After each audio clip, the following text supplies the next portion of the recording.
अगला क्वेश्चन देखेंगे। अगला क्वेश्चन ये है हमारे सामने। एक व्यक्ति अपनी आय का 25% बचत करता है। दोस्तों, आय बराबर क्या होता है? आय बराबर होता है खर्च प्लस बचत। आय बराबर होता है खर्च प्लस बचत। अब वो क्या कह रहा है? 25% बचाता है। भैया कोई उसकी आय 100 मान लो, उसकी आय 100 है, 25% बचाता है तो 25 रुपया बचाता होगा। भैया 100 का 25% 25 होता है तो 25 बचाता होगा। खर्च कितना करता होगा? जब 100 में 25 बचा रहा है तो खर्च 75 करेगा कि नहीं करेगा? जब 100 में 25 बचा रहा है तो खर्च 75 करेगा। अब वो क्या कह रहा है सवाल में कि आय उसकी 20% अधिक हो गई। भैया 20% अधिक हो गई तो कुछ क्या बवाल हो गया क्या? 120 हो गई ना, 120 ही तो हुई है, 120 हो गई। अब लेकिन सवाल में वो क्या कह रहा है?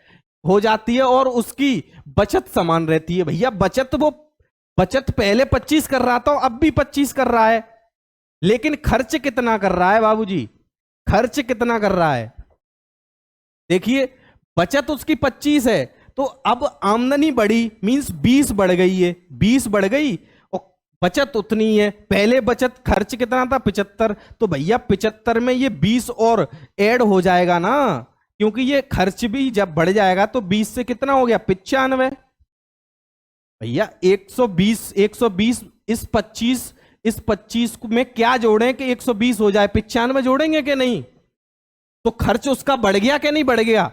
तो सवाल में क्या पूछ रहा है? उसकी व्यय में प्रतिशत बताइए, प्रतिशत दर कितनी बढ़ गया? प्रतिशत में बताइए। ये भैया 20 बढ़ गया, 20 बढ़ गया 75 पे इंटू 100, काट पीट कर दो। 500 के 20, 5 एकन 5, 5 25, और ये हो गया 5 तिया 15, और ये हो गया 5 दूनी 10, और ये हो गया 80/3, और ये हो गया 3 से काट देंगे 3 छक्का 18, वो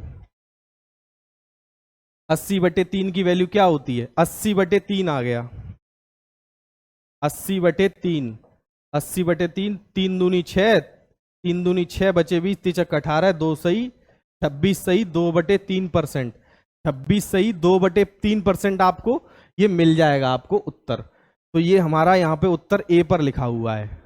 दोस्तों, बहुत ही फास्ट तरीके से क्वेश्चन करेंगे, आपको समझने में कोई दिक्कत नहीं होगी। मैं एक एक चीज आपको समझा रहा हूं। अगले प्रश्न पे जाएंगे, अगले प्रश्न पे पहुंचेंगे। तो अगला प्रश्न क्या है हमारा? ये है। अगला प्रश्न देखेंगे, बहुत ही महत्वपूर्ण और मजेदार मजेदार प्रश्न है ये। देखिए, एक संख्या और इसके 3/5वें भाग, मतलब कोई भी संख्या मान लो, कोई भी संख्या 10 मान लो, 10 और इसका 3/5 कर दो। 3/5 कर दोगे तो 5 दूनी 10 और 2 तिया 6, 6। तो वो क्या बोल रहे हैं?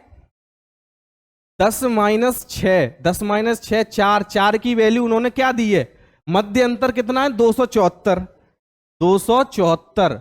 तो एक की वैल्यू निकाल लो यहां से, 276/4, 274/4। अब हमारी संख्या क्या थी? 10 थी ना, हमने संख्या 10 मानी थी, एक की वैल्यू ये आ गई, तो 10 की वैल्यू क्या आ गई? 10 इंटू 274/4। अब वो क्या पूछ रहा है? उस संख्या का 20% ज्ञात कीजिए। अब ये संख्या आ गई हमारी, वो संख्या आ गई जो हमने प्रॉपर, हमने तो मानी ये थी, लेकिन जो सवाल अकॉर्डिंग टू क्वेश्चन हमारा ये संख्या निकल के आ गई। अब इस संख्या का 20% ज्ञात करना है, तो 20% ज्ञात कर लीजिए, बहुत ही सिंपल है। 20%, 20% को ऐसे लिखते हैं, काट पीट कर दीजिए। इस 10 से ये 0 कट गया, इस 0 से ये 0 कट गया, इस 2 से ये कट गया, इस 2 से ये कट गया 137 बार। तो दोस्तों यही हमारा आंसर हो जाएगा, 137, 137 हमारा आंसर हो जाएगा। बहुत ही फास्ट तरीके से ऐसे कैलकुलेशन करते हैं, एग्जाम में ऐसे ही कैलकुलेशन की जाती है। मैं आपको फिर भी इलेबोरेट करके दिखा रहा हूं हर चीज। ये हमारा क्वेश्चन आपके सामने हो गया। अब अगले प्रश्न पर देखेंगे। बहुत ही फास्ट तरीके से हम यहां पर आज प्रश्न कर रहे हैं, रेलगाड़ी की तरह।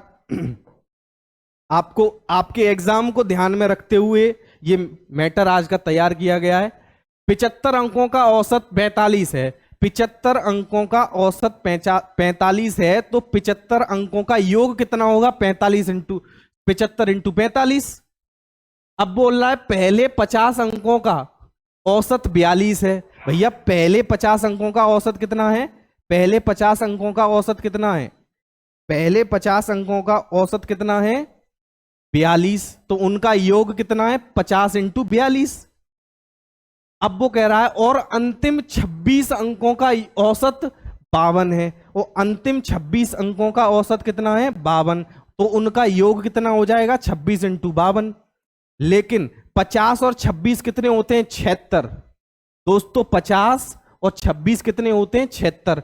इसमें एक संख्या रिपीट हुई है, एक दो बार रिपीट हुई है, एक ही संख्या दो बार रिपीट हुई है, लेकिन वो कौन सी संख्या रिपीट हुई है 50वीं संख्या। तो बोल रहा है 50वीं संख्या ज्ञात कीजिए, वही संख्या ज्ञात कीजिए, वही संख्या ज्ञात कीजिए। दोस्तों इसे कैलकुलेट करेंगे, इसे कैलकुलेट करेंगे तो इनके योग में दोनों के योग में वो संख्या दो बार आ गई, वो संख्या दो बार आ गई, और ये टोटल योग है। तो इसमें से 50वीं संख्या निकालेंगे, 50वीं संख्या निकालेंगे दोस्तों, तो क्या करेंगे 50 इंटू 42 प्लस 26 इंटू 52 माइनस 75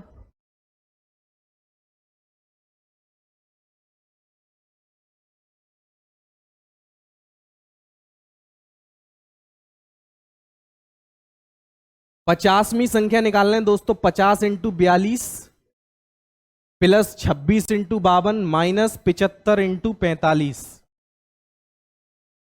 इन दोनों के योग से इसमें से जो इसमें से पूरा योग जो प्रॉपर योग बन रहा है 45 अंकों का, उसे माइनस कर देंगे तो हमारी संख्या पता लग जाएगी। इसे कैलकुलेट करेंगे दोस्तों, 50 इंटू 42 कितना होता है 50 इंटू 42, 0 5 दूनी 10, 4 0, 4 5 20, 2100, ये हो गया 2100।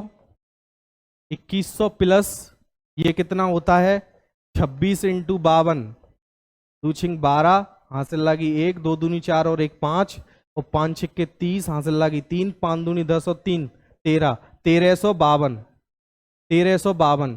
तो 1352 यहां लिखेंगे माइनस, और ये 75 इंटू 45, 75 इंटू 45, 5 25, हासिल लागी 2, 5 7 35 और 2 37, और ये 4 5 20, हासिल लागी 2, 4 7 28 और 2 30, 3375, 3375 ये आ गया, 3375 ये आ गया। और इसको योग करेंगे, इनका योग करेंगे तो 2 ये आ गया, 5 ये आ गया, 3 और 1 4 ये आ गया, 4 और 1 3452 माइनस 3375, 3375। दोस्तों इसमें से घटा देंगे तो ये देखिए 12 में से 5 गया, बचे 7, बचे 4, 4 4 से यहाँ कैरी लेंगे, 14 में से 7 गया 7, यहाँ कितना बचा 3, 3 से 0, तो 77 ये हमारा आंसर आ गया दोस्तों। यही वो संख्या है जो 2 बार रिपीट हो गई थी, तो यही पूछ रहा था सवाल में। 50वीं संख्या ज्ञात करो, 50वीं संख्या क्या है 77, ये हमारा